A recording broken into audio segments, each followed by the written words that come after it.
This is the story of a trucker named Dave and what happened to him one rainy night on Route 77. I'm going to tell you everything just like he told me, because once you hear it, you'll understand why he quit trucking forever. It's not the kind of thing you forget. So sit back and listen closely. Dave was one of those old school drivers. Big beard, always wore a flannel shirt, and trusted his gut more than any GPS.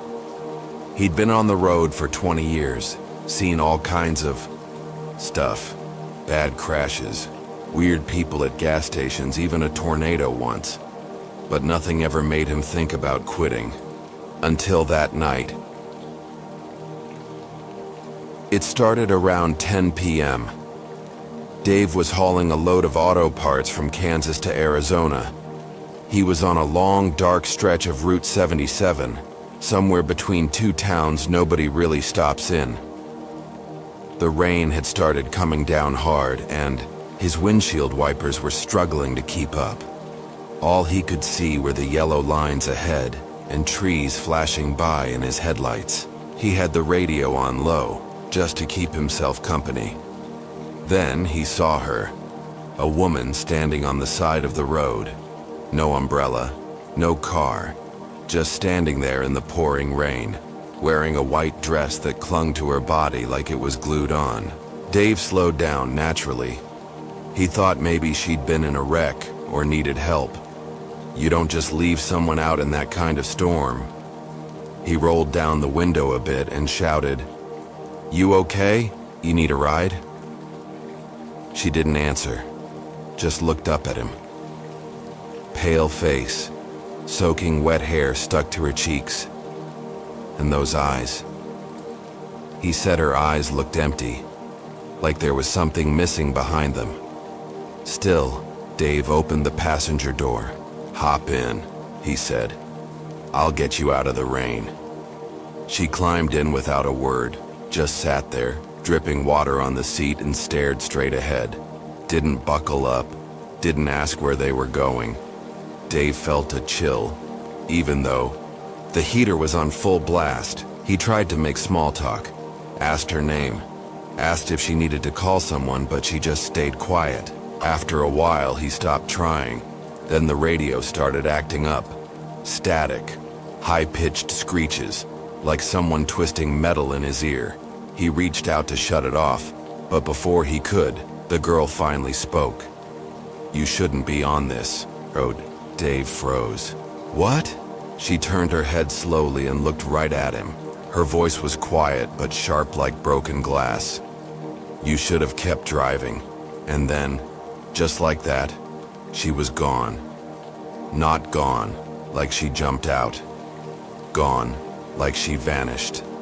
1 second she was sitting there. The next, nothing. The seat was dry. No sign she'd ever been there.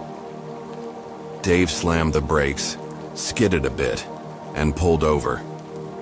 He got out, looked under the truck, around it, yelled into the trees. Nothing. Just rain and wind.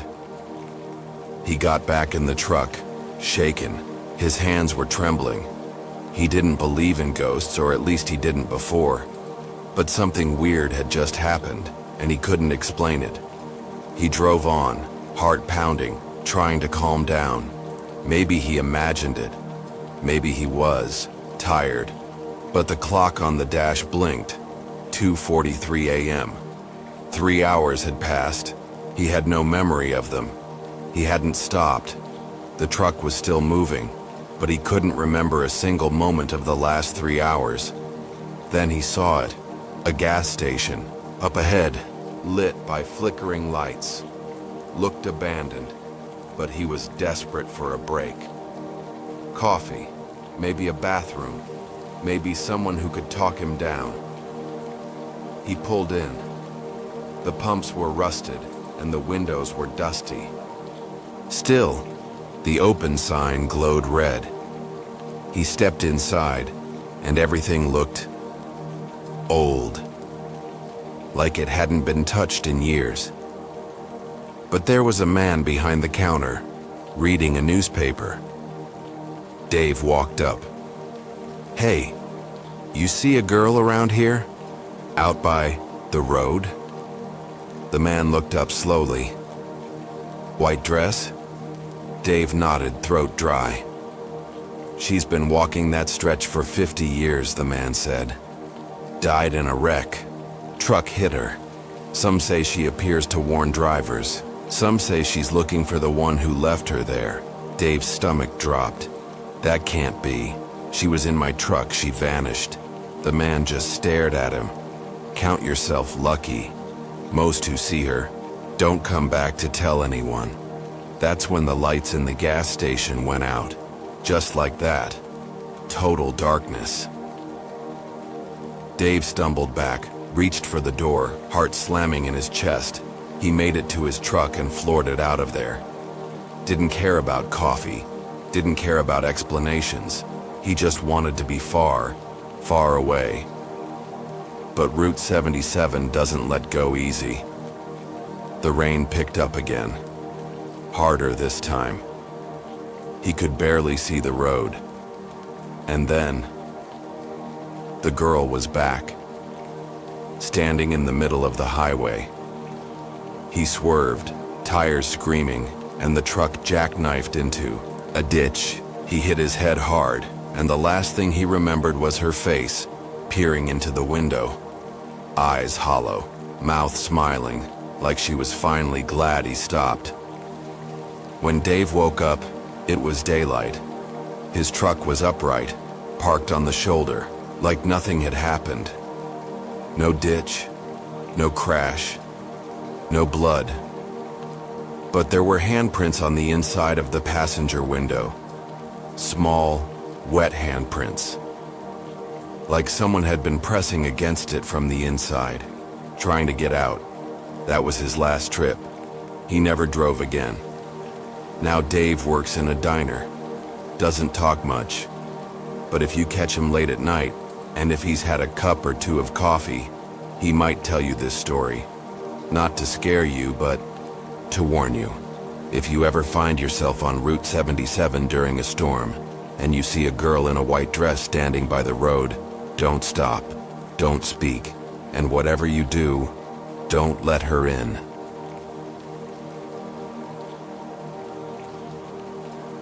This is the story of a man named Jake, and it's not one you hear every day. It happened just last year, and it changed everything for him. What I'm about to tell you isn't some made-up tale either. This really happened. I know because Jake, who's a good friend of mine, still gets shaken up when he talks about it. It all started on a crisp autumn evening, right as the sun was starting to set. Jake had just finished his shift at the mechanic's garage. He was exhausted, his back aching from hours of bending over engines, but he still had a long drive ahead of him. He was heading home to a small town called Ridgewood. It wasn't far, about a 2-hour drive, but the road he had to take was known for being quiet, especially after dark. A few too many accidents had happened there over the years, so folks tended to avoid it at night. But Jake didn't mind. He'd been taking that road for years, and he knew it like the back of his hand. That night, however, would be different. The weather had been calm all day, but as Jake got in his old truck and pulled onto the highway, he noticed something strange. A thick fog had rolled in, and the air felt colder than it should have been for that time of year. It was one of those heavy, dense fogs that made everything feel like it was closing in on you. The road stretched out before him, a long ribbon of black that disappeared into the haze. Jake wasn't the kind of guy to get spooked by weather, though. He put the truck in gear and drove on, the tires humming against the wet asphalt. As he drove, further down the road the fog got thicker. The headlights barely pierced the mist, and it felt like he was driving through a tunnel. He had to slow down to about 20 miles per hour, and even then, he could hardly see more than a few feet. Ahead of him, that's when he saw it, or rather, heard it first.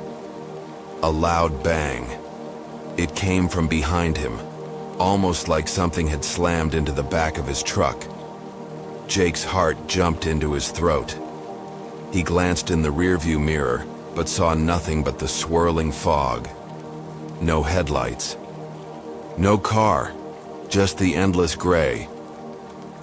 Great, Jake muttered to himself, gripping the wheel tighter. Probably some idiot tailgating, but that wasn't it. The sound came again, this time from the side of the truck. A sharp knock on the door, as if someone had hit it with their fist. Jake's eyes went wide. He slammed on the brakes, the truck skidding a little on the wet road. He glanced to the left, but there was nothing there. The fog was too thick. There was no sign of anyone. His hands were shaking now. This wasn't some normal road noise. This was something else. He rolled down the window a crack, just enough to hear anything that might be out there. His breath came in short bursts, fogging up the glass. He strained to listen, but all he could hear was the sound of the wind. Then, another knock. This time it was louder. Jake's stomach twisted. Whoever or whatever was out there was too close. He couldn't take it anymore. With his heart racing, Jake put the truck in reverse and started backing up, hoping to get away from whatever was happening. But as he backed up, something strange happened. The fog started to clear, just a little. And in that clearing, he saw something that froze him in place. A man. No, not a man. Not fully. He was standing in the middle of the road, staring straight at Jake. His clothes were ragged, torn in places, and his skin looked pale, almost sickly. His eyes were wide like he'd seen something terrible. Jake's hand trembled on the gear shift. He tried to drive forward, but the truck wouldn't move. It was like the tires were stuck in the fog, the engine revving uselessly. Then the man started walking toward him, slow and steady, his feet dragging across the wet road. Jake's heart pounded harder. He could feel the fear crawling up his spine. Something wasn't right. There was something off about the way the man moved, like he wasn't completely there. It was as if he was a part of the fog, an illusion made real. Jake slammed his foot on the gas again, trying to move, but the truck remained still, stuck in place. Panic began to set in. He tried the brakes. Nothing. The fog pressed in on all sides, thick and heavy. The man was getting closer now, and that's when Jake heard it. A voice, low, raspy, and barely audible. But it was there, whispering, "Help me." Jake's hands gripped the wheel so tight his knuckles turned white. He tried to speak, but his mouth was dry. His body felt frozen, as if some part of him already knew what was coming. The man was right next to the truck now, his face only a few inches from the window. Jake could barely make out his features, but there was something wrong about him. His eyes were wide, but they were empty, hollow. His face was gaunt like he hadn't eaten in days, and his breath was cold, freezing even through the closed window. "Help me!" The voice came again, but it was no longer a whisper. It was loud now, clear, insistent. Jake snapped out of his trance and slammed the truck into drive, finally breaking free of whatever was holding him back. He sped down the road, the fog parting just enough for him to see ahead. He glanced in the rearview mirror. The man was gone, disappeared, like he'd never been there at all. Jake didn't stop driving. He didn't even look back. By the time he reached Ridgewood, the fog had cleared entirely, and the road was just like any other. But Jake was different. His hands were still shaking, his heart still racing. The next day, Jake went to the local library. He wasn't sure why, but something told him to look into that stretch of road. And what he found, well, it shocked him. The man he had seen on the road, his name was Thomas Gray, and he had died years ago in a car crash right on that very stretch. His truck had gone off the road, and he had been found hours later, lifeless in the mist, unable to call for help. They say he never made it out. They say the fog is his spirit, trapped on that road, searching for someone to help him. But if you do stop, if you do listen, you're never quite the same. Jake still drives the highway now, but he never goes near that stretch of road again after dark. And every time he passes it, he can't shake the feeling that something, or someone, is watching him from the mist.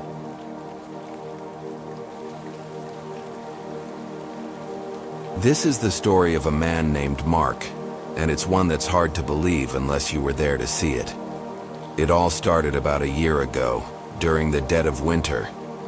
Mark was a trucker, like a lot of men in his family, and he'd been driving up and down the East Coast for years.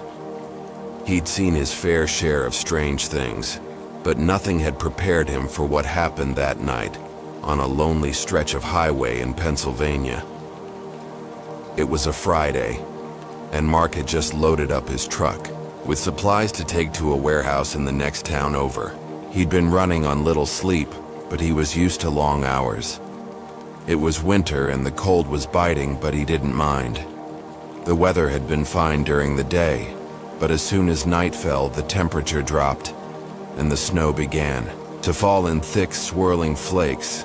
Mark didn't think much of it at first. He was used to bad weather. He figured it would be just another snowy night on the road, nothing out of the ordinary. But as he drove deeper into the woods, something felt off.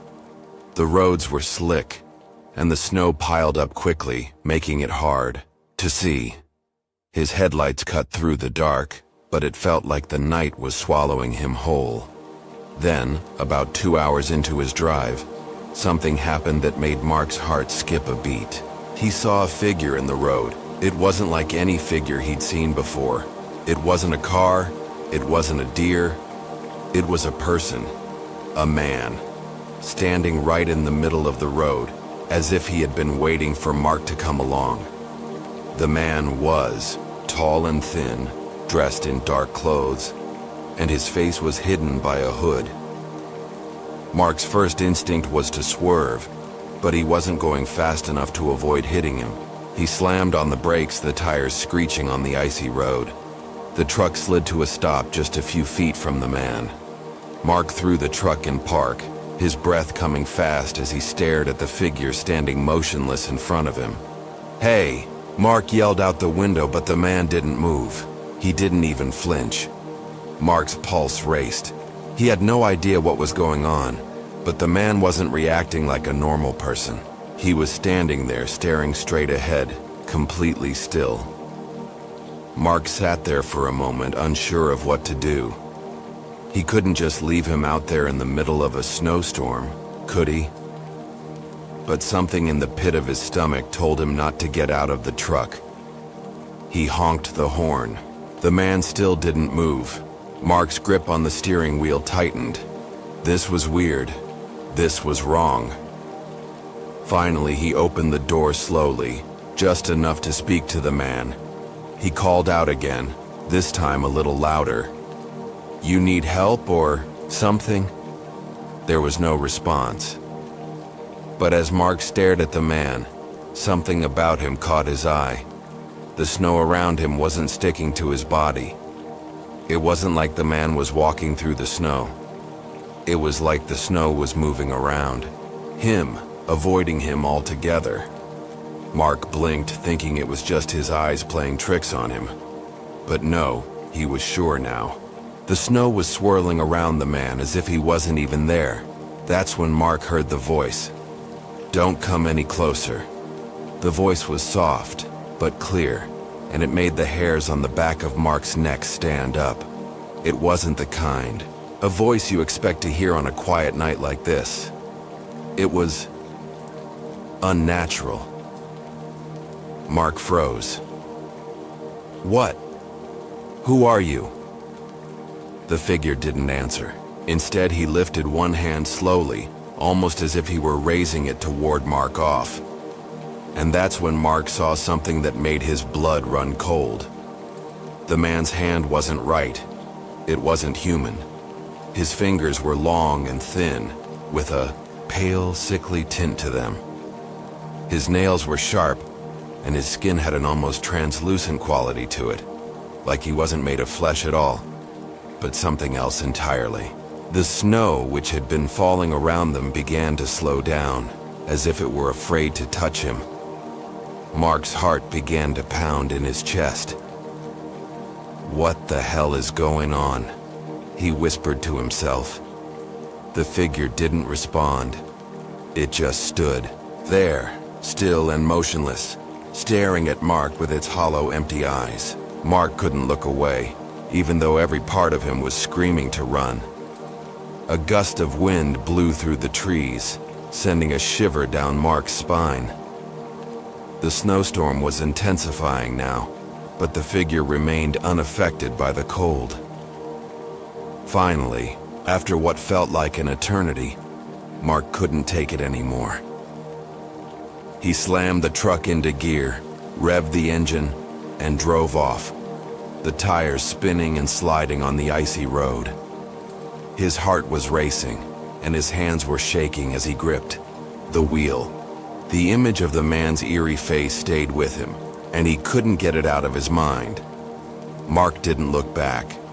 He kept his eyes straight ahead, but he knew deep down that the man was still there, standing in the middle of the road, watching him drive away. He didn't stop until he reached the next town, his hands still trembling as he pulled into the truck stop. He sat there in his truck for a long time, staring at the dashboard, trying to make sense of what had happened. Was it a hallucination? Was he just tired from the drive? Maybe, he thought, maybe he was just imagining things. But something told him that wasn't the case. The next day, Mark went to the local diner to grab a coffee and clear his head. He didn't tell anyone about the strange man, but as he sat down at the counter, he overheard a conversation between two old-timers sitting by the window. Some folks say Route 40's haunted, one of them said. Others say it's cursed. Ain't no way to explain it, but there's stories. Mark's ears perked up. What do you mean? The old man looked over at him, eyes narrowing. You been down that road after dark? Folks have seen things. People standing in the snow, like they're waiting for something, or someone. Can't say for sure, but they never stopped to help them. Never. Mark's blood ran cold. What kind of things? He asked, his voice barely above a whisper. The old man shook his head. Things that don't belong. That's when Mark knew. Whatever he had seen that night on Route 40 wasn't a mistake. It wasn't his mind playing tricks on him. There was something out there, something he couldn't explain, and he wasn't the first one to see it. He never drove that route again. He couldn't. The memory of that man, standing in the snow, his ghostly figure untouched by the storm, would haunt him for the rest of his life.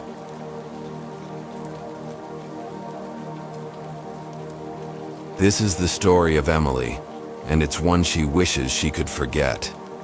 I know it's a little hard to believe, but Emily swears it's true, and I can't shake the feeling that maybe, just maybe, there's something to it. This story happened a few years ago, but she still won't go anywhere near that part of the city after dark. It all started on a Friday evening. Emily had just gotten off work, and she was looking forward to a relaxing weekend.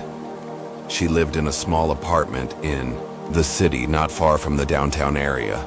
Her job as an editor at a publishing house kept her busy, and she didn't get out much, but that night she felt like going for a walk. The weather was perfect for it. Cool, but not too cold. with the sun starting to dip behind the skyline. Emily was one of those people who liked the city at night, when the streets were quiet and the lights from the buildings reflected off the wet pavement. She grabbed her jacket and headed out, walking down the familiar streets toward a park she liked to visit. It wasn't a big park, just a small green space with a few benches, some trees, and a winding path. Nothing special, but it was peaceful. Emily enjoyed the quiet there after a long week. She took the usual path, the one that led her around the perimeter of the park, past the small pond and through a thicket of trees. The place was nearly empty, just a few joggers and people walking their dogs. But something felt off that night. Emily couldn't quite place it. Maybe it was the way the shadows seemed to stretch just a little too far, or the fact that the park felt eerily silent, like it was holding its breath. She decided to sit on one of the benches by the pond for a while, hoping the fresh air would clear her mind. As she sat there, lost in thought, she noticed a man standing across the pond, staring at her. At first, she didn't think much of it. People passed through the park all the time. But then she realized he wasn't moving. Not even a little. Just standing still, staring right at her. Emily frowned, a little uncomfortable. It was getting dark, and she couldn't see his face clearly from this distance, but something about the way he was standing made her uneasy. His posture was stiff, unnatural, like a mannequin frozen in place. She tried to ignore him, but the feeling of being watched wouldn't go away. Every time she looked up, he was still there, staring. Her instincts told her to leave, but she didn't want to overreact. Maybe it was nothing. She stood up and started walking back along the path, hoping that if she ignored him, he would go away.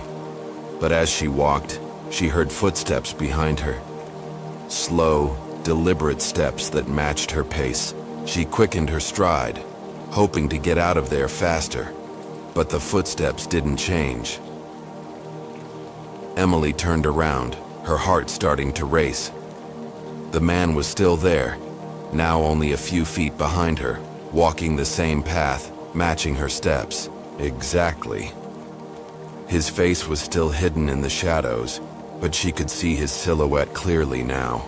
He was tall and thin, his clothes dark, almost blending into the night. She couldn't hear his breathing or see any movement other than his footsteps. It was like he wasn't even human. Her heart thudded in her chest. "Hey!" she called out, trying to sound confident. "What do you want?" The man didn't answer. He didn't even react to her voice. He just kept walking, keeping pace with her. Emily's hands started to shake. She didn't know what was going on, but this wasn't normal. The man wasn't acting like anyone she had ever seen before. At this point, Emily's fear took over, and she broke into a run. She didn't look back, just focused on getting out of the park as fast as she could. The sound of footsteps behind her grew louder, and despite the adrenaline rushing through her, she felt like something was getting closer. She made it to the edge of the park, her breath ragged, and for a moment, she thought she was safe. But then she heard the voice. It was soft, almost like a whisper, but clear enough to send chills down her spine. "You can't escape me." Emily's blood ran cold. She didn't know where the voice was coming from, but it seemed to surround her, as if it were echoing inside her own head. She spun around, expecting to see the man right behind her, but there was no one there. The park was empty again. The air was still. Emily stood there for a moment, staring into the dark space behind her, half expecting the man to jump out at any second. But he didn't. Slowly, she walked out of the park, her pace slow and cautious. She didn't dare look back. She didn't want to know if he was following her.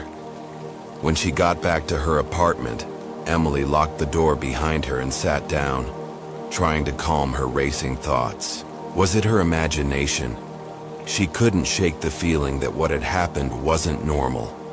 The way the man had followed her, the voice that wasn't really a voice, it was all too strange to be a coincidence.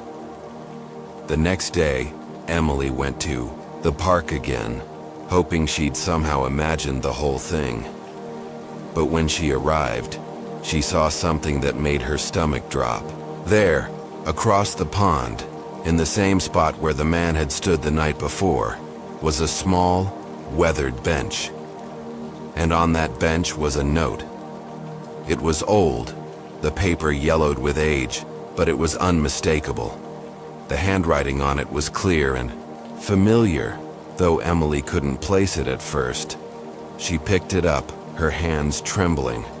The note read, "I told you, you can't escape me." That was the moment Emily realized that what had happened to her wasn't just a random encounter. She wasn't imagining things. Something, someone, had been following her, and they weren't going to let her go. For the next week, Emily couldn't shake the feeling that someone was always watching her. Every time she stepped outside, she felt eyes on her. When she walked down the street, she saw shadows moving out of the corner of her eye, but when she looked, nothing was there. She stopped going to the park altogether, but it didn't matter. The feeling of being hunted never left. One night, after nearly a week of sleepless nights, Emily decided she couldn't take it anymore. She packed a bag, grabbed her keys, and left. She moved to a new city, far away from the park, far away from everything that had happened. But to this day, Emily still has dreams about that man. Dreams where he stands at the edge of her bed just watching her. Sometimes she wakes up in a cold sweat, the echo of that voice ringing in her ears. And every time she passes a park at night, she can't help but feel like someone's there, waiting for her to come back. Maybe it was just a series of strange events. Maybe Emily was just in the wrong place at the wrong time. But the fear in her eyes when she tells the story, that's real, and it's something I won't forget.